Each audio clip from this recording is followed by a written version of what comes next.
Hi, my name is EJ Massa.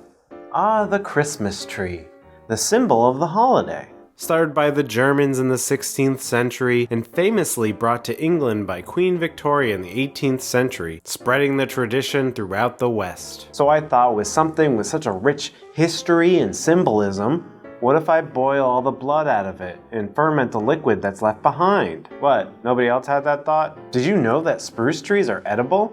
And they are a good source of vitamin C. In fact, spruce tip tea is a very popular medicinal drink. I often use black tea as a way to balance out my meads that I brew. You know, adding a little bit of tannins and astringency.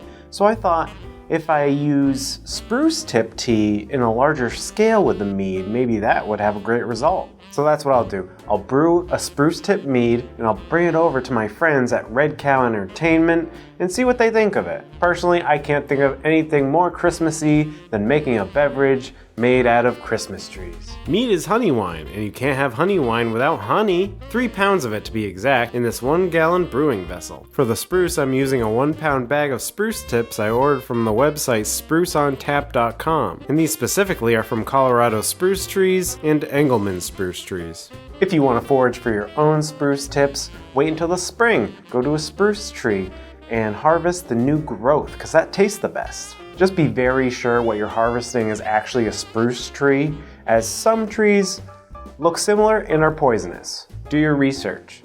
Don't eat poisonous trees. Don't blame me, please. Anyways, I made sure to let the spruce tips thaw out overnight in the fridge. I'm using one of these 2-piece pots so I can easily remove the big spruce pieces, and because my tap water tastes horrible, I'm using a gallon of spring water. Then I dumped the whole 1-pound bag of spruce tips into the water. To add a little bit of a citrus note, I decided to throw in the zest of 2 limes. Gin kind of reminds me of Christmas trees, so I figured lime would go well with another Christmas tree drink. And turned on the burner to high heat to get that to a boil. And once at a boil, lower it to a simmer and I let it go for 15 minutes. Also, I made sure to take an Instagram photo because, so if you died tomorrow, people would know that you truly lived. The great thing about using this pot insert is that you can just lift all the spruce tip debris right out and we'll strain out any remaining needles with a tea strainer. I'm going to let that cool a bit in this gallon jar. We're going to add yeast in, and we don't want the yeast to die in our hot spruce tea, so you want to make sure it's below 120 degrees Fahrenheit. The yeast I'm using is this Red Star Premier Blanc because I ordered a lot of it and I'm using it up. It hasn't produced a bad brew yet, so it seems good enough. Now that it's cooled, I poured the tea into the gallon jug with the honey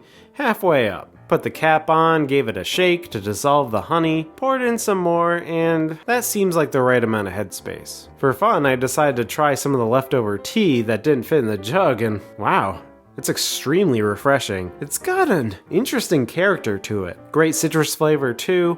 Probably one of the best teas I've ever drank. There's a park next door with a bunch of spruce trees. Maybe I'll sneak in, dodge park rangers, and cut random tips off of spruce trees in the spring.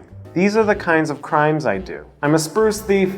Now to take a specific gravity reading. This is important to figure out how much sugar is in the must so that we can find out how much potential alcohol will be in it. And if we have any problems along the way, we'll at least have a base reading. And it looks like it's about 1.102, which is about where I want it to be.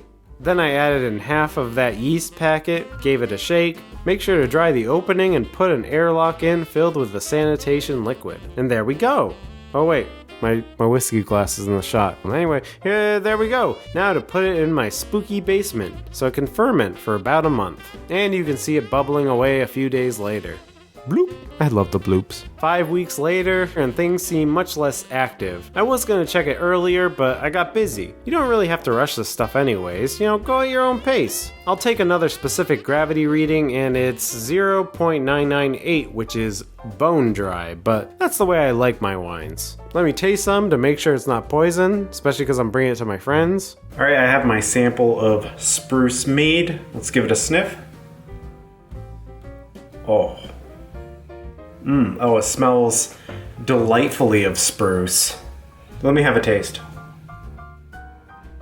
Oh, that's great. Has that spruce taste, that Christmassy taste, like if you're smelling your Christmas wreath. The lime is coming out. I mean, this is good to drink right now. So what I'm gonna do is I'm gonna cold crash it, and then I'm gonna bottle it. And I don't even think it needs to age all that long. So this will be perfect when I bring it over to the Christmas celebrations at Red Cow Entertainment. I brought you my delicious Christmas mead, Spruce Tip Mead. So a sprucey honey wine. After your Christmas tree, you would actually brew a beer with it. Really? That was a tradition. Yeah. They would put it up Christmas Eve and then it would probably still be fresh, yeah. So these are Pfalzgraf Village glassware, which we haven't featured on the show before, I don't think. They're the smallest piece of Pfalzgraf drinking glassware that they made, and they were manufactured directly by the Pfalzgraf company. They seem very festive. Clark Griswold style, get the eggnog out.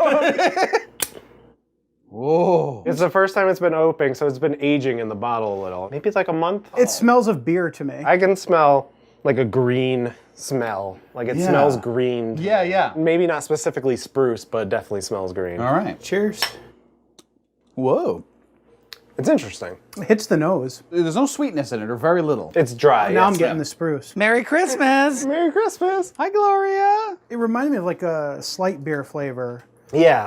A little sweeter. Mead in general is very interesting, I think, because it's a little outdated. Like nobody does it anymore. Yeah. It's probably around 14%. It is something you would bring to a holiday party just for the wow factor, because nobody's gonna bring freaking spruce mead. A homemade spruce mead. It's my drink made out of Christmas trees. It would make a good gift. You gave me a good idea for next year. Cheers.